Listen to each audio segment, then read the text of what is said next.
Hello, viewers. Welcome to P Minds TV Port Harcourt. I'm your host, Amoni Promise X. It's a pleasure to welcome you to this life transforming program titled Opinion Pool. Opinion Pool is a program set aside for every citizen of our great country, Nigeria, where everyone is entitled to share his or her own opinion based on the subject matter. It's indeed a wonderful moment to inform you that today we'll be considering the subject matter titled Nigeria at 62, its achievements and way forward. And right with me in the studio here is a very renowned personality, the CEO of Port Harcourt Magazine, the River State Chairman of the Action Democratic Party (ADP), the person of Honorable Kendrick. It's my pleasure to be here. Thank you for tuning in. Thank you so much for having us. You're welcome. Okay, sir, we are looking at the subject topic today. Of course, today happens to be a wonderful day for our country. We are celebrating our independence. How we are doing with the colonial masters over the years. So, looking at the subject matter, Nigeria at 62, its achievements and way forward. What is your intake about this?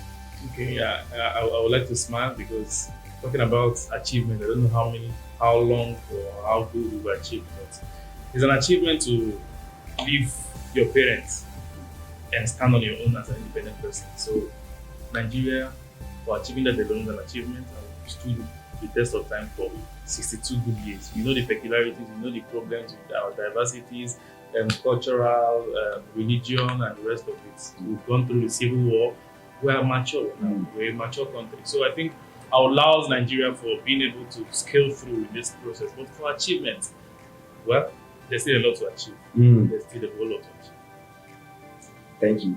We just take note, there is still a whole lot to achieve. Okay, sir.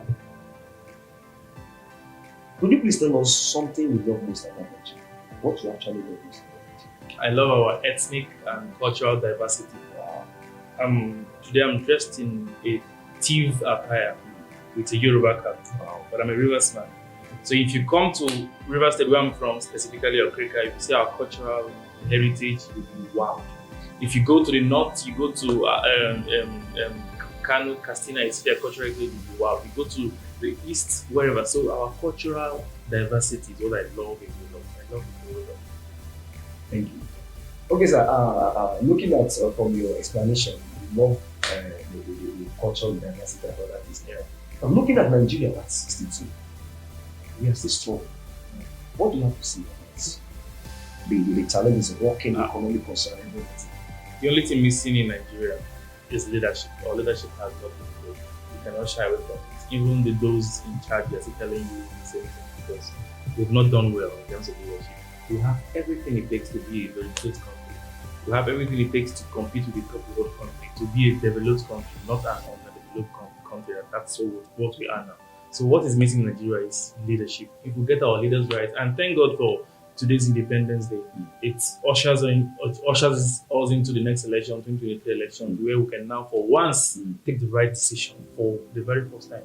Elect a good president, a capable president. For our states, we do the same thing. For our assembly, we do the same thing. We will see the turnaround. It's not rocket science. It's something that's going to happen. Leadership is the only problem we have. If we set our leaders right, we are here for the apex. Thank you, sir. Okay, sir. In my primary days, there is a rhyme in normally say Nigeria is a promised land. Africa is a good continent, and we are marching on to take our place. Yeah. But sir, do we still have the promise and the hope to take over among all the nations in this world? Yes. Truly we do. Truly there is hope. Truly we do. But like I said, we need to do what is needed. If we don't do that, we're going to see these rhymes again for the next 100 years and nothing is happening. I'll also add to your rhyme where they say the youths are the futures of tomorrow. We heard all those things. Those youths who are the future of tomorrow, they are now the old people now, and they are still struggling. They've not even been able to lead. So if we get it right, it's a beautiful country. If you go through the CNN today or weeks ago, you will see tsunami, you will see hurricane. Those issues are not with us. If we put our country well, everything works for us. Our culture, our natural resources, everything will help us become a great country. The only missing puzzle there is the leadership. Okay, still on the leadership. One of your focal points is talking about the leadership. And now, looking at the tension rocking Nigerian Christian and the Muslim, does it have anything to do with leadership or I don't know, tribalism? What can you say? Yeah, it does. When people wake up in the morning, go to markets and kill people, and the leaders will not do anything. Somebody will take a bomb, go to a church and kill people. The only good thing they will do is to put it on the news. They will tell you 10 dead, 100 hospitalized. It ends there. What are you saying? Nobody is a monopoly of violence. You know, everybody, every religion, Christians, Muslims, Hindu, traditionalists, all of them, they have this they have this violence in them, but everybody is keeping their own at bay. So if the leaders who are supposed to stand up and say this is wrong are not saying anything, what are we saying? You expect more violence. You expect more violence. Who have been prosecuted for killing people? In terms of Boko Haram, in terms of herdsmen, let's point at one herdsman who is languishing after what he perpetrated. None of them. So you see, if our leaders don't stand up and say, if they don't call a spade, the women will get it right. Like the recent one that happened in St. Francis at home. Killing Christian people that went to church to seek for refuge, but the caution was massive. And up to now, nothing. And you will still be surprised and wondering why such killings cannot. Since you want to kill, why don't you take it to the mosque? You will not do that. So you see, if our leaders, we're one people, the Christians, the Muslims, all of us, we are one. There's no difference between us. For me, I'm a Christian, I bear a Muslim name. My Muslim name is Aziz.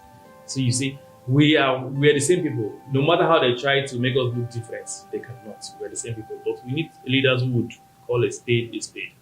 So for Nigerians that are watching us out there, what message do you have for looking at the way they try to make it the tension between these two opposition parties? What advice do you have for this individual? Nigerians, I must advise them, a whole lot of them, they don't have the patience again in the country. But I must remind them that we don't have another country. We can never be Ghanaian. Even if you school for 100 years and get your citizenship, you can never be your citizen. You cannot be, naturally, you're not from there, you're a Nigerian. So we have to stand up. We have to set it right. If we don't, our children, our grandchildren coming, the next generations coming, will suffer more penury than we're already suffering. So we need to stand up and set our country right. Now, how do we do that as a question? How do we set our country right? Stand up and vote for a credible candidate from the federal to the state. You can say that. You have to vote for a credible candidate.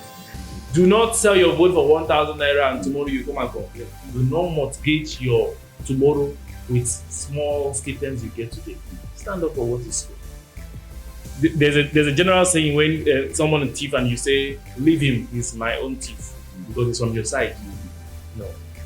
No. The hero of democracy in Nigeria, Bullock village in Nigeria, they were so interested in knowing for his people from the south and they're complaining. Why didn't he steal the money and do it for us? Oh, people stole the money. Why didn't he know? Something that is wrong is wrong. Something that is right is right. We should have to stand for that. We should not stand between the fence. At this point in time, if any of you Nigerian that is not ready to vote for this coming election, you're the cause of our problem.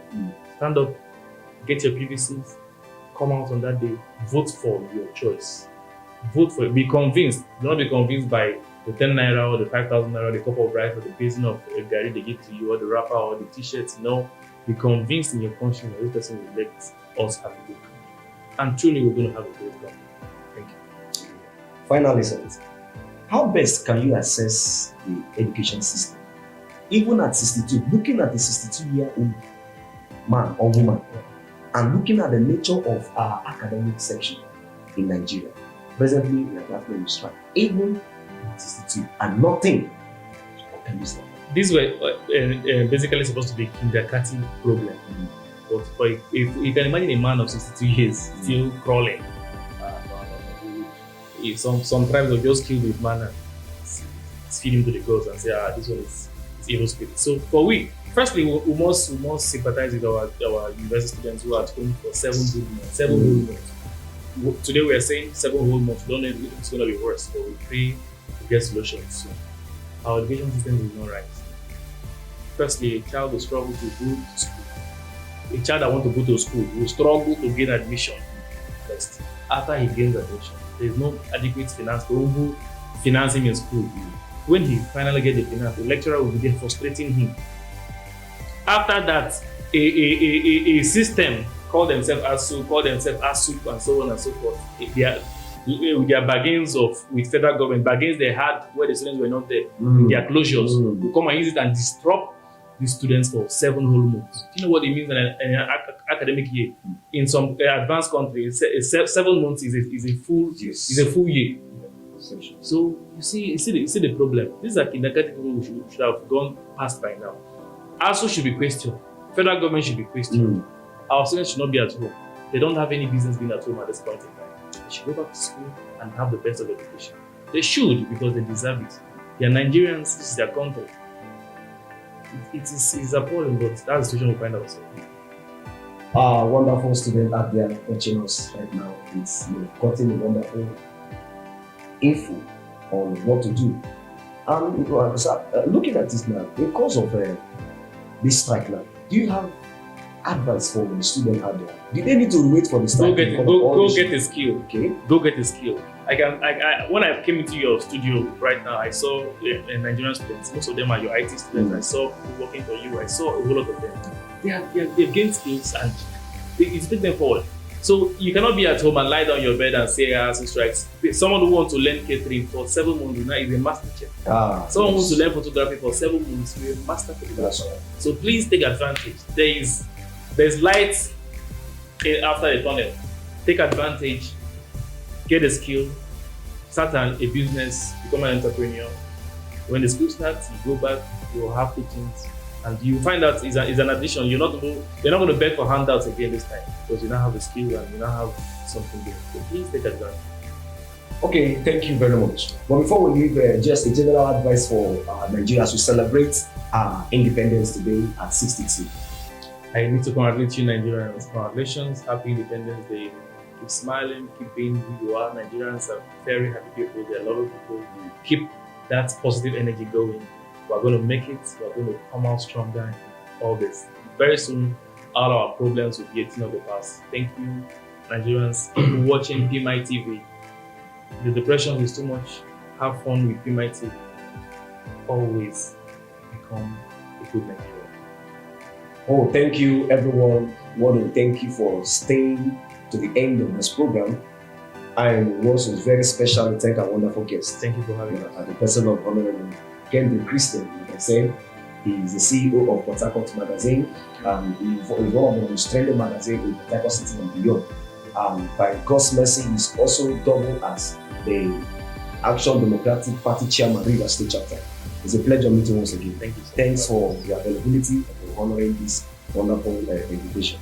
Thank you for coming. Thank you, sir. And for you wonderful viewers, once again, we want you to keep sharing this video, drop your comments, and don't forget to follow us on our YouTube channel at PMI TV. Follow us on our YouTube channel at PMI TV. I remain your host, Amani.